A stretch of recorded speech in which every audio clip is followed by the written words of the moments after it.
Família com a Berta Vepo, que já está com a gente aqui no estúdio. E hoje vamos falar de pensão alimentícia, Berta? É verdade, Helena. Hoje vamos falar de valor, principalmente de pensão alimentícia, porque eu tenho recebido muitas dúvidas.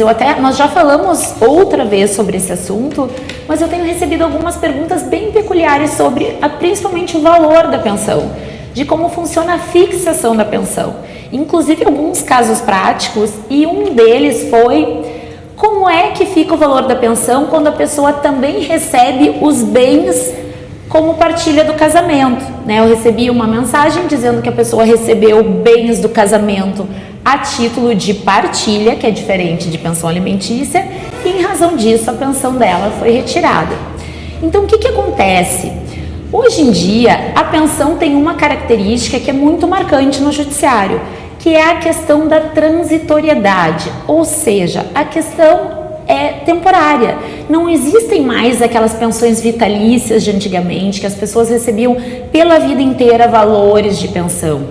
E isso, Helena, por quê? Porque as mulheres foram atrás da sua independência financeira, e com a independência financeira as mulheres chegaram ao judiciário tendo também condições financeiras, ou seja, houve uma mudança no comportamento das pessoas, e isso obviamente refletiu na questão dos alimentos. E também a transitoriedade que eu falo, né, muito presente na pensão alimentícia, ela não é só para as mulheres ou até para aqueles homens que hoje em dia decidem se dedicar à família. Eu estou falando aqui mulheres porque, sem dúvida, é a maioria, mas existem os homens também que não trabalham para poder cuidar dos filhos, e depois de um divórcio são eles que ficam prejudicados e são eles que vão pedir pensão e também têm direito à pensão, né? Mas o que acontece? Esse período hoje em dia é curto. A pensão, eu costumo dizer que entre cônjuges, ela inclusive, eu acredito no fim dela futuramente. Sempre cada vez tempos menores sendo fixados. E isso até não é uma realidade, porque nós sabemos que para ingressar no mercado de trabalho, principalmente pessoas que ficaram por muito tempo afastadas, é difícil, é demorado, e muitas vezes essa pensão é fixada por um período certo de 3 anos, sem que o retorno ao trabalho tenha acontecido, né? Igualmente no caso dos filhos. Os filhos têm direito à pensão, eles têm direito à pensão quando são dependentes economicamente, mas isso até uma determinada idade, até que eles se formem na faculdade ou até que eles trabalhem ou casem, né? Então a pensão, na ideia de não escravizar a pessoa que paga, ela cada vez mais é temporária e é provisória, né? Então, assim, as pessoas me perguntam: nossa, mas eu perdi, o que eu vou fazer?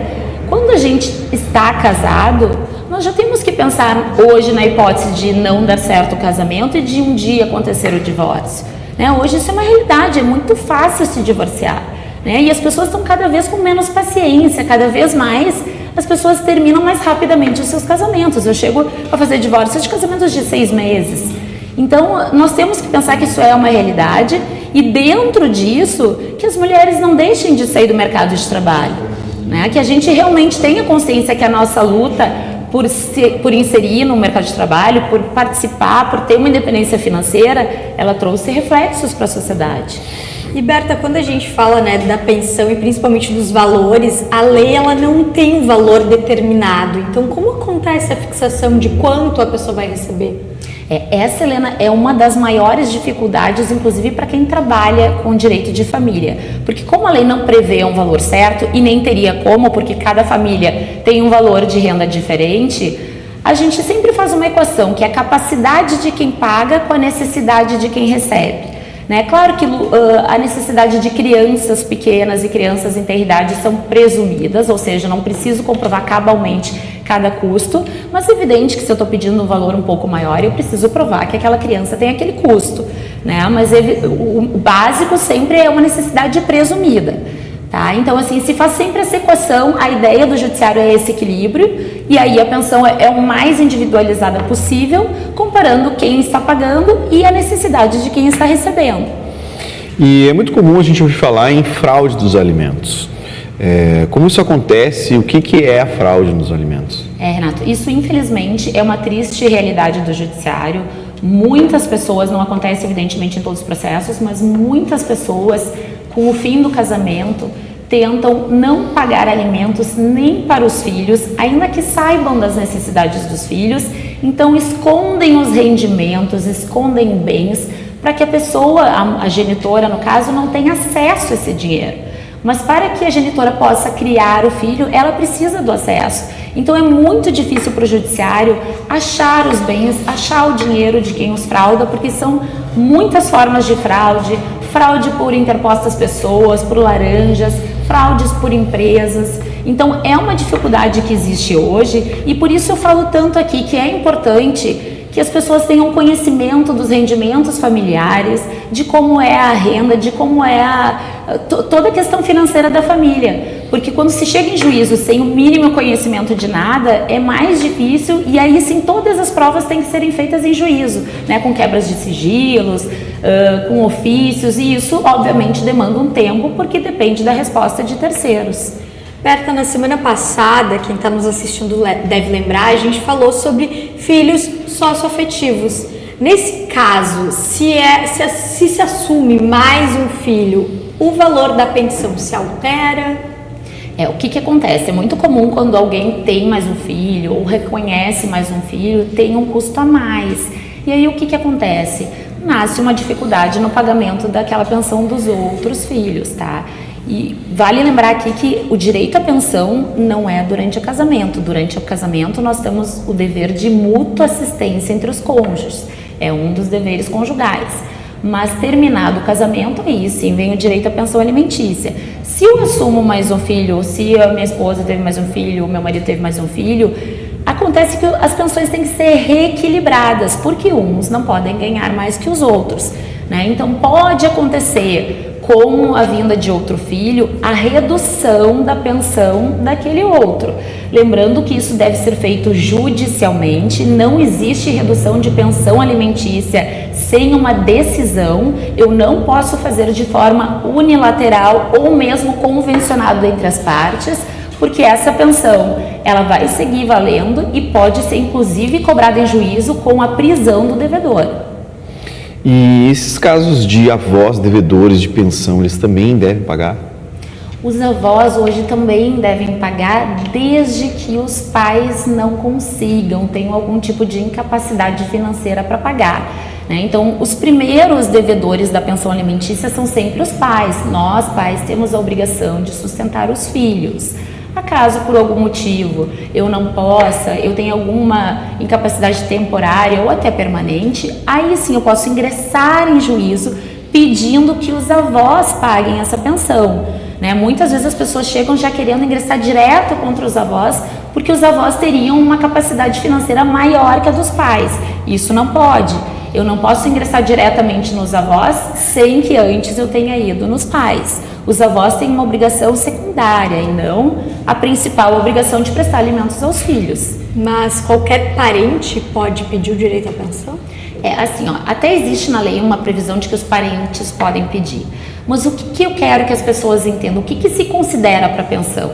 Se a pessoa é jovem, capaz, apta ao trabalho, todos têm que seguir atrás de trabalho, têm que prover o próprio sustento, né? A pensão alimentícia, ela não pode ser banalizada por todos e chegar um parente que eu nunca vi na vida me pedindo pensão alimentícia, até porque isso gera um custo grande para quem está pagando, né? Então, assim, deve existir alguma relação entre a pessoa que está pedindo, né? Deve existir alguma relação mínima de quem está pedindo, e claro que vai ser verificado se aquela pessoa que está pedindo tem condições de se inserir no mercado de trabalho, porque se ela tiver condições não faz sentido, ainda que possa, né? Eu já vi um caso, por exemplo, de uma mãe que abandonou um filho lá na infância e posteriormente, passados 20 anos, essa mãe foi pedir pensão ao filho. E o que o juiz desse caso disse? Não, porque essa mãe, ao abandonar o filho, não pode vir agora se socorrer justamente desse filho que foi abandonado e que ela causou sofrimento, né? Então, assim, ainda que exista um grau de parentesco, os mais afastados, eles são afastados, né? Os mais próximos são as pessoas que devem pagar a pensão alimentícia. Então, ainda que exista um grau de parentesco, Não é assim, eu vou sair pedindo porque eu tenho um primo lá, eu tenho um tio lá. Então eu sempre peço para os mais próximos e lembrando que deve existir um fundamento plausível para o pedido de pensão. Berta, eu pago pensão, sou divorciado, chegamos a um acordo de um valor que é confortável, então isso sempre funcionou super bem. O que eu queria te perguntar, se esse valor em algum momento ficar muito pesado para eu pagar, eu posso pedir um cancelamento ou uma redução do valor da pensão? Ótima pergunta, Renato. A pensão alimentícia, ela é sempre flexível, né? Ela não é estanque, por quê? Porque nós não temos, infelizmente, um trabalho, uma vida profissional totalmente estancada, né? Não é porque eu ganho R$1.000 por mês, por exemplo, que a vida inteira eu vou ganhar os R$1.000. Eu posso ou perder o meu emprego, ou eu posso passar a ganhar mais. Então, existe aí uma flexibilidade no pedido de pensão de acordo justamente com a possibilidade de quem paga e as necessidades de quem recebe. Então, eu posso pedir sim uma alteração ou para mais ou para menos da pensão alimentícia, desde que ela seja feita em juízo, porque não vale acordo entre as partes e não é porque eu estou desempregado no momento que eu posso simplesmente parar de pagar a pensão, até porque isso pode levar, como eu já disse, à prisão do devedor, né? E hoje em dia até se usam outras medidas drásticas também para forçar o devedor a pagar os alimentos, como a apreensão do passaporte, a apreensão dos cartões de crédito e da carteira de motorista. Então, se eu sou devedor de alimentos, eu estou sujeito a essas sanções. Então, sempre que eu precisar reduzir ou aumentar a pensão, eu preciso fazer isso judicialmente, para que aí sim, verificada aquela situação, o juiz autorize que eu reduza ou que eu aumente esse valor, porque lembrando que os filhos também vão aumentando as necessidades ao longo da vida. Quanto mais vão crescendo, mais caro eles vão ficando. Sim. Até o momento que eles se formam e aí eles precisam ingressar no mercado de trabalho e prover o próprio sustento. E tem formas de reajuste, né? Eu, por exemplo, tenho reajuste atrelado ao salário mínimo. Então, exatamente, ele vai reajustando automaticamente. Exatamente. Sempre tem que ser reajustada, né? Porque se nós fixarmos hoje, por exemplo, uma pensão de um salário mínimo, ou o salário mínimo até fica assim, mas R$1.000 como valor certo, daqui a 10 anos, se não tiver correção monetária, nenhum reajuste, esse valor não vai atender absolutamente nada, né? Então, o certo é que seja sempre feito com algum reajuste, ou o salário mínimo, ou os índices de IGPM e IPCA que se usa. Hoje mais ainda o IPCA, porque o IGPM há pouco tempo atrás, na época da pandemia, teve uma alta muito grande. E aí o que aconteceu ali? Os valores de pensão dispararam e as pessoas começaram a ingressar em juízo pedindo a redução pela alta do IGPM. Junto desse caso de aumento da pensão, onde a pessoa também possa perder o emprego, não tem condição de pagar já naquele próximo mês, qual é o período que a justiça dá? Por exemplo, eu sofri uma demissão, não recebi nada e no próximo mês eu não tenho condições de pagar aquela pensão inteira. Quanto tempo eu tenho para poder entrar com recurso e eu poder regularizar, né? E chegar num valor onde possa voltar a respirar financeiramente? Renato? Assim, essas questões de pensão, até pelo risco da prisão, são questões urgentes que nós falamos. Então, nós não podemos esperar lá o final do processo, que pode demorar 1, 2, 3 anos talvez mais, para que a pessoa tenha uma decisão. Então, nós temos, nesses casos, as decisões liminares. O que são essas decisões? São dadas lá no início do processo, não são decisões definitivas, ou seja, se eu tive uma liminar, não quer dizer que eu vá ganhar o processo, mas quer dizer que vão ser feitas provas para aí sim o juiz fixar numa sentença que é uma decisão definitiva, né? Então eu posso dizer, olha, eu estou desempregado, não tenho como, tive um acidente de trabalho, porque essa questão vai ser considerada. Tu estás desempregado, mas é uma pessoa qualificada. Provavelmente logo em seguida vai estar no mercado de trabalho. Então não basta eu estou desempregado, eu vou ingressar com um pedido de exoneração de pensão alimentícia. Né? Tudo isso é considerado. Outra questão diferente, estou desempregado, tive um acidente do trabalho, estou momentaneamente incapaz de trabalhar. Aí sim seria um pedido justificado. né? Mas só o fato de ser empregado de uma pessoa jovem, capaz, altamente qualificada, não vai ensejar muito provavelmente o pedido de exoneração. Então, essas questões práticas que eu digo que as pessoas têm muitas dúvidas. Inclusive me mandam às vezes, o meu marido está desempregado, como é que vai ficar minha pensão alimentícia?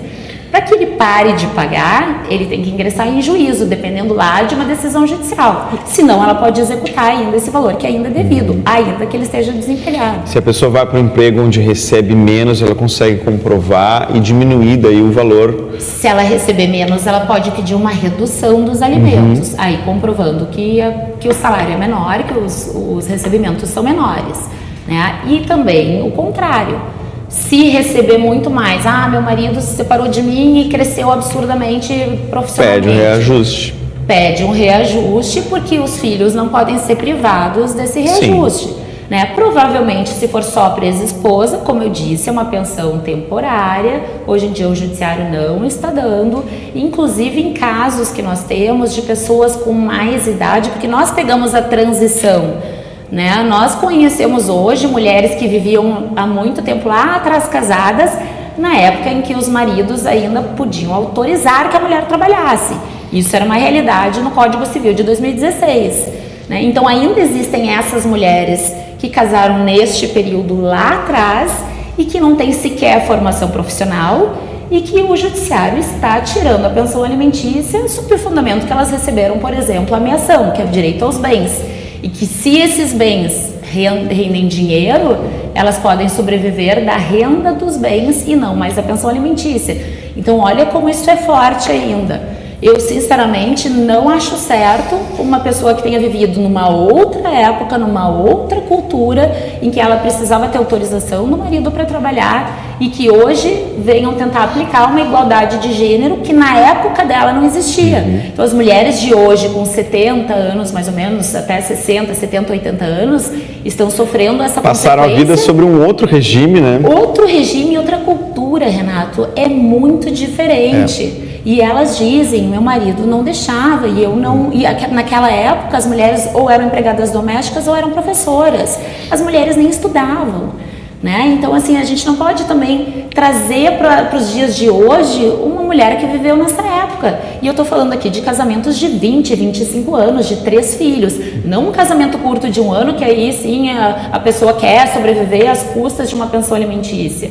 E hoje no judiciário se fala que a pensão alimentícia ela não pode ser um incentivo ao ócio. Eu não posso incentivar que aquela pessoa não trabalhe.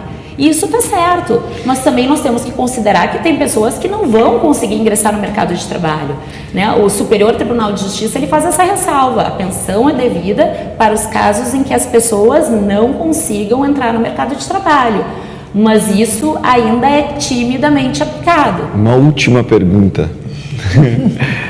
Qual é a porcentagem que é aplicada quando vai se determinar o valor a ser pago pela pensão? Não existe uma porcentagem certa fixa. Muitas vezes os juízes, para ter ali um padrão mínimo, falam em 30% dos rendimentos. Mas dependendo dos ganhos, esse percentual pode chegar a 50% ou até a 1%. Né? Que nem eu falei, a pensão alimentícia ela é muito pessoal de cada família, ela é muito individual. Até porque as famílias têm recebimentos diferentes, né? Então existe ali uma média de 30%, podendo chegar a 50% ou podendo representar o 1% dos ganhos, se é uma pessoa que tenha ganhos muito elevados. Né? Então, mesmo que aquela pessoa tenha ganhos muito elevados, aí a pensão ela pode ser um percentual pequeno, mas represente muito. Né? E aí, lembrando que eu estou falando aqui de pensão alimentícia, alimentos compensatórios que são para compensar padrão de vida, são diferentes da pensão alimentícia. Aí eu estou falando de manutenção de um padrão social, de luxos e de um estilo de vida que aquela família tinha. Esse assunto rende, né, gente? Se você ficou com alguma dúvida, se a gente não respondeu todas as perguntas que vocês enviaram, enviem o Falem diretamente pelo teu Instagram, né, Berta? Semana que vem você estará novamente com a gente aqui na terça-feira. Podem seguir mandando dúvidas, eu tenho recebido bastante essa questão da pensão, eu trouxe novamente, porque eu recebi muito nos últimos tempos pelo meu Instagram. Podem seguir mandando. Não respondo a todo momento, mas assim que eu puder eu vou responder. E semana que vem vai ter uma pessoa muito especial aqui que vai falar sobre o que fazer nos casos de violência doméstica. Quais são as medidas que quem sofre a violência doméstica tem para fazer. Perfeito, Berta, muito obrigada. Até terça que vem.